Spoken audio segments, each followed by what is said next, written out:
Now that retro gaming's become more of a mainstream hobby, you'll start to see a lot of things pop up as cult classics. You have your Chrono Triggers, your Psychonauts, your Mike Tyson's Punch-Outs, things that have kind of transcended their time and space. And I think that while you can call something a cult classic, that doesn't necessarily denote that it's a good game. I think a lot of cult classics can still be pretty bad games. And this is kind of what leads into me talking about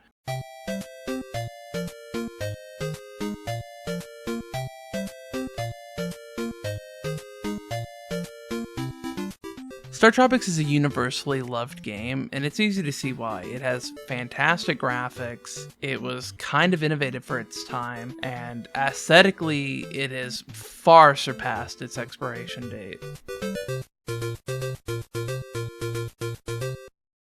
You can scour YouTube up and down and you'll find a good couple of big name YouTubers that have completely modeled their entire branding around the aesthetic of StarTropics. And to that, I'll give it to it. I'll give credit where credit is due. StarTropics is a fantastic looking game. It's aesthetically pleasing.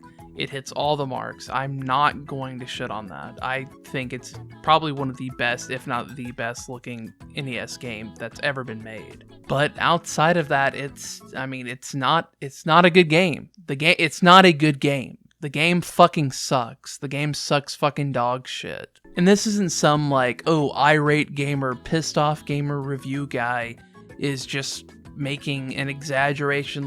I'm serious. Like, the game is not a good game. I don't think it's a good game. I genuinely don't think so. And I honestly feel like it's a conversation that most people are not ready to have. But if you'll give me a minute to state my case, I will gladly present to you what I think is evidence that the game sucks.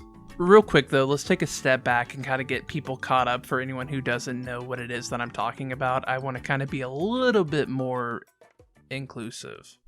Cue that B-roll. And also put the the dungeon, that's the one. You got it. StarTropics was a title released on the Nintendo Entertainment System in the Lord's year of 1990 stateside, and was released in Europe 2 years later. If you're paying attention to what I just said, you might notice I didn't mention a release date for Japan, and that's because Japan never got an official release of the game until it was available on the Wii's Virtual Console in 2008. You play Mike Jones, a baseball-playing high schooler from America or Americola, and you get a letter from your uncle Dr. Jones to come visit him at his island lab, and when you show up, he's been kidnapped, and you later learn he was abducted by aliens, so big spoiler on that. The game switches between a classic RPG overworld, which gives you the tiny overworld sprite, and in this mode you do the exploring and talking to NPCs. But when you enter a dungeon, the view is closer and it turns into a top-down action game. In this mode, you jump and use weapons to clear dungeons full of puzzles, monsters, and boss fights. The game was met with pretty moderate success and praise, and for the next several years kept high scores through its re-release via Virtual Console. IGN giving its Wii re-release an 8 out of 10, however Eurogamer gave it a fitting and mild score of 5 out of 10. And for me personally, I'd rank it about the same, if not maybe a 4. Let me go ahead and state too, this isn't a matter of like, I picked the game up when I was older and kind of look back on it like, oh, this sucks, it's an old game. No, like, I grew up with this game. I rented this game when I was a kid and I eventually owned it. And so this is coming from the perspective of like, I played it on original hardware when I was a kid. So, may come as a shock to some of you, I am old as fuck. Okay, for starters, let me jump right into the thing that really boils my piss first, and that's the controls. So, I know some people are going to come to the comments and say, well, it's an NES title, so it has limitations. And you're right, that's a valid argument. The NES does have a lot of limitations. But you're also wrong and kind of stupid, because they fixed this exact thing in the sequel, which released on the NES, the same console, 4 years later. You see, in the sequel, you're not locked to a grid in 4 directions. You have 8 directional movement, and you can change direction mid-jump. StarTropics controls are tight, and I don't mean tight in a good way. I mean tight like trying to roll around in a broken office chair. Hey, Mike, this is Eric. How may I help you? Mike moves around like a tank, almost kind of like if you can imagine an NES version of the way that Croc moves on the PS1. If you want to turn, you had better be sure, because once you do, you have to be committed to that turn. Like once you're facing that direction, you're there. And so it makes it really hard to line up shots, and it also makes it really hard to make like really quick reflex jumps. This alone has been one of the biggest factors of the game having next to no replay value for me. Luckily for you and unluckily for me, I slogged through the game in its entirety on the Switch, and had it not been for save states, I would not have gone through this at all, like period. Have you ever played an NES or SNES game and when there's a lot of stuff on the screen, shit starts flickering? This happens because the picture processing unit, or PPU for the NES, can only draw a certain amount of sprites on the screen at a time. To be honest, the way that it works is a little bit more complicated than I can kind of fit in for a small section like this, so I'll show a thumbnail here and I'll link a video in the description for you to check it out. The gist of it is when the sprite limit's been hit, the PPU just kind of shits the bed, and that's kind of really all you need to know. For some games, this isn't a problem, and even some games, you may never even notice. But in StarTropics, sometimes it becomes such an issue that it's near impossible to pass certain parts. An example of this is when you're nearing the end of the game, you have a mini boss fight with these two robots that fly around randomly. Your movement is limited to only jumping from one tile to another, and while you're jumping, you have to line up shots and reposition yourself. They're shooting projectiles at you. So if it wasn't already hard enough with the controls, most of the time you can't even tell where a fucking projectile is, and the game starts getting bad frame lag. I never got this far on the original hardware, so I don't know if it lags worse than it does on Virtual Console, but if it does, I have no clue how anyone is able to get through this, you know, unless you're like a speedrunner who's completely dedicated your life to this in your machine. I would really prefer if you would be quiet.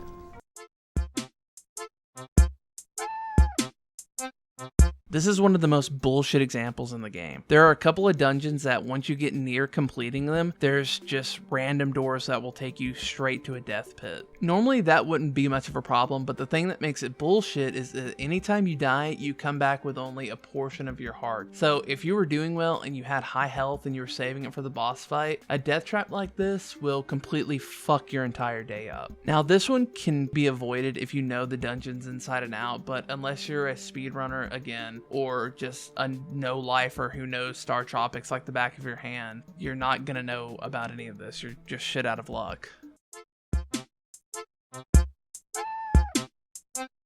One of the more quirky aspects of this game is that when you own the game, the manual came with a little piece of paper from Dr. Jones that when dipped in water and dried reveals a frequency number to input towards the end of the game. Now this wouldn't be an issue if you owned the physical copy of the game in the 90s, but if you rented it like I did, you were fucked when it came to this part. This has led to speculation that it was anti-rental measures, and this was fairly common, and Nintendo was notorious for being anti-rental, with Nintendo of America's president at the time, Howard Lincoln, claiming that it was akin to of the industry. The Wii Virtual Console had a little thing for getting the code, which was really neat. It was like a little animation that showed it being dipped and being revealed. But every re-release since then, including the Switch, doesn't have this. It's not such a big deal now as you could just Google it, but the fact that it exists at all is enough to sour me. I feel like it's kind of just horseshit that they put the 747 hertz message in the manual. I think it's horseshit that it has death traps. I think the control sucking is